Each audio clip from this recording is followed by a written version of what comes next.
খুনি হাসিনার বিচারের দাবিতে ত্রিশাল বিএনপির সাবেক সাধারণ সম্পাদক ও সাবেক উপজেলা চেয়ারম্যান জয়নাল আবেদীনের নেতৃত্বে বিক্ষোভ মিছিল করে উপজেলা বিএনপি। বিস্তারিত আইএইচবি ডেস্ক রিপোর্টে।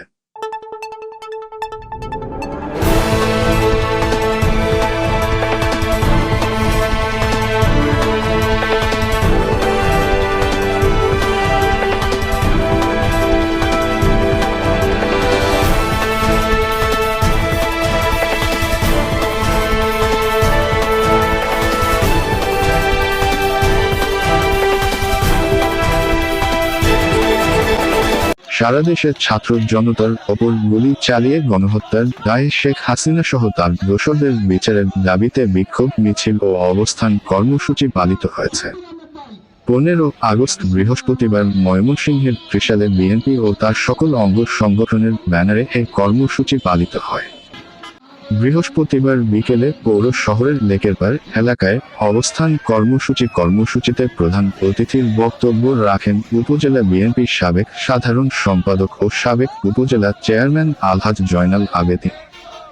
পরে একটি বিক্ষোভ মিছিল ঢাকা ময়মনসিংহ মহাসড়ক হয়ে পৌর শহরের বিভিন্ন সড়ক প্রদক্ষিণ করে বড় মসজিদ রোডে সমাবেশ অনুষ্ঠিত হয়।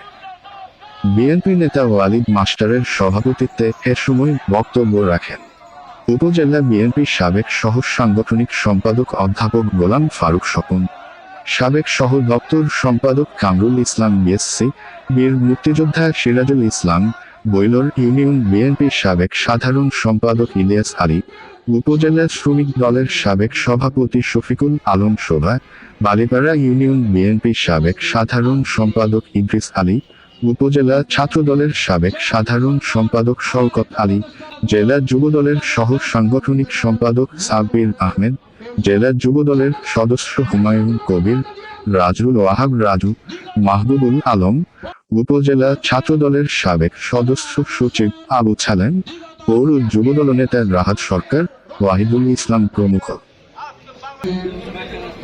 ছাত্র জনতাকে নির্বিচারে যে স্বৈরাচারী শেখ হাসিনা গুলি করে হত্যা করেছে তার প্রতিবাদে আজকে আমাদের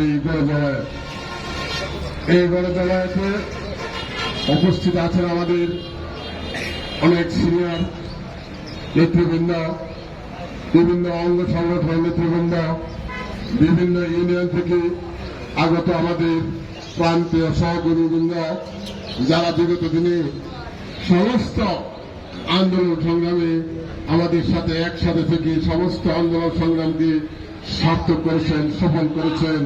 আপনারা সকলে আজকে সক্রিয়ভাবে এখানে উপস্থিত হয়েছেন। আমি এই মুহূর্তে দীর্ঘ বক্তব্য দিচ্ছি না। আমাদের অন্যান্য যারা আমাদের নেতৃবৃন্দ আছেন ওনারা বক্তব্য দিলে হয়তো শেষ প্রান্তে আমরা আমাদের আজকের কর্মসূচির সমাপ্ত ঘোষণা করব।